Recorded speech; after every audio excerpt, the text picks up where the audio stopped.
Hai, gue Dul Jeb. Di video kali ini gue bakal sharing mengenai dua pertanyaan yang sering gue terima mengenai masalah kulit.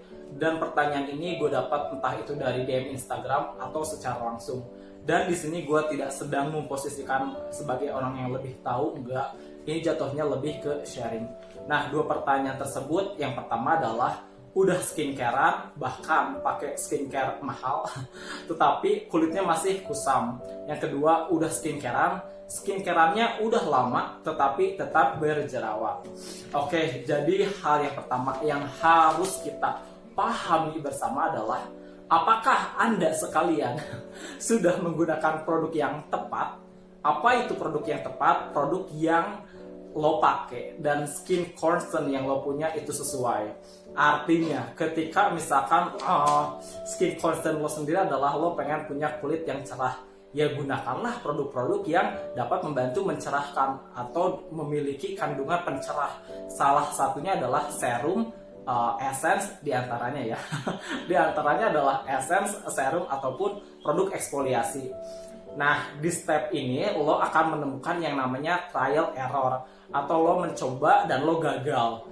Katakanlah ketika lo mau menggunakan produk eksfoliasi dan lo menggunakan acid toner, di mana AHA/BHA ini dia di beberapa orang dapat menimbulkan atau dapat bereaksi tidak cocok. Di sini juga lo memiliki kesempatan untuk memiliki skin problem baru, entah itu jerawatan atau mungkin kemerahan.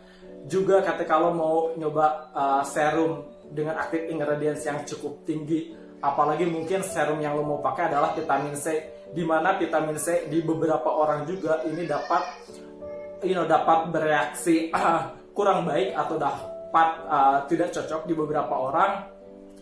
Juga mungkin ketika lo mau mencoba retinol, di sini kesempatan lo untuk untuk fail, untuk error ini banyak, dan tentunya ini akan memakan waktu yang cukup lama. Ini juga akan memakan ini akan memakan uang kalian juga nggak sedikit, karena ketika kalian trial satu produk dan kalian ngerasa kalian butuh waktu setidaknya 2 minggu untuk tahu bahwa produk ini bekerja cukup baik atau tidak, atau bahkan ternyata produk ini di kulit wajah lo nggak cocok, otomatis di 2 minggu kemudian lo harus nyoba mungkin produk baru dengan skin concern yang sama. Katakanlah lo nyoba produk exfoliating toner, lo mencoba 2 produk exfoliating toner di dalam 1 bulan. Di bulan selanjutnya lo nyoba serum, dan tidak ada jaminan bahwa lo bisa ketika lo nyoba 1 itu cocok. Ya syukur-syukur sih bisa demikian, tetapi di sini kesempatan lo untuk error banyak, karena ini sudah gue alami. Di sini hal yang bisa meminimalisirnya adalah dengan mencari informasi sebanyak-banyaknya, informasi yang benar. Entah itu mungkin kalau lo punya duit sih, gue sih akan sangat menyarankan pergi ke dokter kulit, ke dokter spesialis kulit untuk melakukan treatment di mereka. Gue sampai sekarang belum ke dokter kulit karena mungkin nggak ada budgetnya. Mungkin kalau gue punya, gue akan pergi ke spesialis untuk melakukan beberapa treatment seperti mungkin laser bopeng. Cuman yang gue lakukan pada saat ini adalah gue melihat beberapa influencer, katakanlah skincare expert, entah itu mungkin dokter yang punya channel YouTube ya, entah itu dokter atau mungkin mereka skincare expert, orang-orang yang sebenarnya nggak punya background formal di dunia beauty, tapi mereka mereka mengedukasi diri mereka untuk tahu lebih dalam, karena mungkin mereka punya passion di bidang beauty, di bidang di bidang skincare. Ini akan menjadi, menurutku sih akan meminimalisir ya untuk kayak meminimalisir error yang lo lakukan itu menjadi lebih banyak.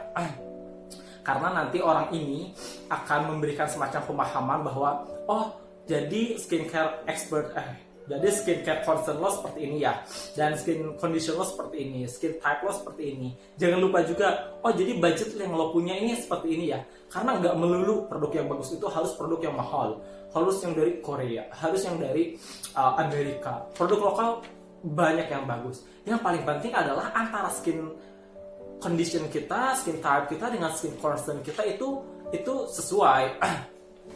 nanti skincare expert ini kayak semacam akan memberikan sugesti bahwa kayaknya lo akan cocok dengan produk ini deh, atau kayaknya lo harus menghindari beberapa ingredients dalam sebuah produk deh. Nah, di sini kita akan kayak semacam punya gambaran untuk kayaknya produk yang harus gue beli yang seperti ini nih. Tapi lo jangan berpatokan ke sini ya, karena ini nggak ada jaminan buat lo terhindar dari yang namanya trial error. Intinya di sini lo harus punya kemampuan untuk setidak-tidaknya untuk tahu kebutuhan kulit kita seperti apa, jenis kulit kita seperti apa, dan produk yang seharusnya kita gunakan itu seperti apa. Nah, yang kedua adalah tentang udah skincareannya udah lama tetapi masih jerawatan. Menurut gua skincare sendiri kan sifatnya membantu ya. Ada hal yang jauh lebih penting daripada skincare, yaitu adalah apa yang kita makan, apa yang masuk ke perut kita. Karena itu juga mencerminkan diri kita. Apakah skincare yang lo lakukan selama ini beneran udah lama nih gitu kan. Jangan-jangan baru sebulan 2 bulan lo bilang udah lama dan nggak ada hasilnya, terus lo nyerah. Mungkin nggak ada hasilnya kurang maksimal, lo nya aja yang kurang sabar, lo nya aja yang kurang telaten, atau mungkin karena pola makan kalian yang nggak sehat, lebih banyak makan junk food dibanding makan makanan yang tinggi serat atau protein. Gue pernah ada di posisi kulit wajah gue acne prone skin. Jadi kulit wajah gue tuh pada saat itu gue tipikal orang yang gampang jerawatan ketika gue udah makan bakso, ketika gue udah makan daging, ketika gue udah minum susu. Dan pada saat itu gue kekeh pengen makan makanan itu semua, tetapi gue pengen bebas dari jerawat. Dan itu nggak pernah berhasil. Yang gue lakukan tentu saja adalah introspeksi diri, cari informasi, dan ya gue harus meninggalkan makanan-makanan itu supaya kulit wajah gue menjadi bebas dari jerawat. Gue selalu yakin bahwa ketika kita kehilangan sesuatu, kita akan mendapatkan sesuatu hal yang lainnya. Jadi fair ya. jangan berpikir bahwa lo bisa mendapatkan kedua hal. Lo juga harus tahu bahwa ketika lo punya kemauan untuk memiliki kulit yang sehat, jangan terlalu serakah juga. Intinya ketika lo pengen kulit wajah lo cerah, tetapi pengen plus bebas dari jerawat juga, pengen ngehilangin keriput juga. It's totally fine kalau misalkan lo bisa ketemu orang yang memang expert di dunia skincare. Tapi gue pribadi sih ngerasa bahwa problem itu nggak bisa diselesaikan. Katakanlah gue nggak bisa menyelesaikan 3 problem dalam satu waktu. Gue butuh 1 waktu untuk menyelesaikan 1 problem. Setelah itu selesai, baru move ke untuk menyelesaikan masalah lainnya. Nah, di sini yang harus lo pahami juga, selain makanan yang sangat mempengaruhi tentang kondisi kulit wajah lo, ada juga hormonal.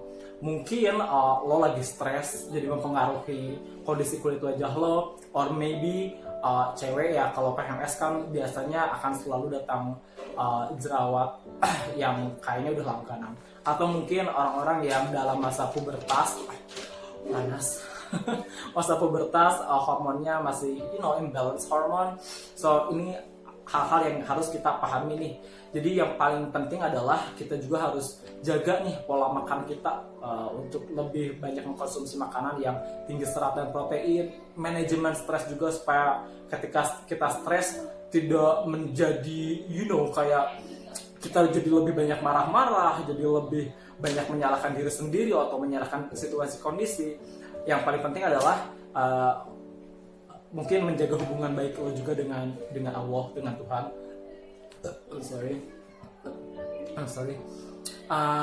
Secara spiritual itu akan sangat membantu ketenangan jiwa, dan mungkin level stres kita juga bisa lebih menurun, bisa menjadi lebih stabil, dan kita akan menjadi lebih mudah untuk berpikir, untuk mencari produk-produk skincare yang dapat membantu menyelesaikan masalah kita. Hal lainnya yang perlu kita tahu juga adalah mengenai gen. Apakah keluarga lo tipikal orang yang memiliki masalah dengan jerawat? Katakanlah apakah ibu lo, bapak lo dulunya berjerawat, atau bahkan sampai sekarang berjerawat. Karena biasanya orang yang memiliki masalah dengan jerawat sampai tua pun biasanya ya, yang gue tahu mereka kan tetap berjerawat. Gimana cara menyelesaikan ini? Again, kalau lo punya duit, datang ke dokter spesialis kulit. Kalau enggak, balik lagi yang ke tadi. manajemen stres, tidur, pola makan, perbaiki hubungan lo dengan Allah, dengan Tuhan, karena ini akan sangat-sangat membantu. Tapi ketika lo ngerasa lo nyaman dengan kulit sawo matang lo, it's totally fine, gak ada yang harus lo rubah. Atau ketika lo nyaman dengan kulit yang sedang berjerawat, it's totally fine. Tapi ketika lo nggak ngerasa nyaman dengan jerawat yang lo punya, dengan kulit kusam, ya lo lakukanlah sesuatu untuk memperbaiki hal tersebut supaya lo nyaman dengan diri sendiri, supaya lo juga lebih enak dalam beradaptasi dalam berkegiatan sehari-hari dan dapat membantu kayak improve your skill, improve yourself untuk menjadi pribadi yang menjadi lebih baik. Karena kepercayaan diri sih sebenarnya penting ya, karena hal ini bisa membuat kita menjadi lebih aware, gak cuma kepada diri sendiri tapi juga terhadap lingkungan. So maybe that's it. Intinya apapun masalahnya, pikirkan dengan tenang. Ada pengumuman.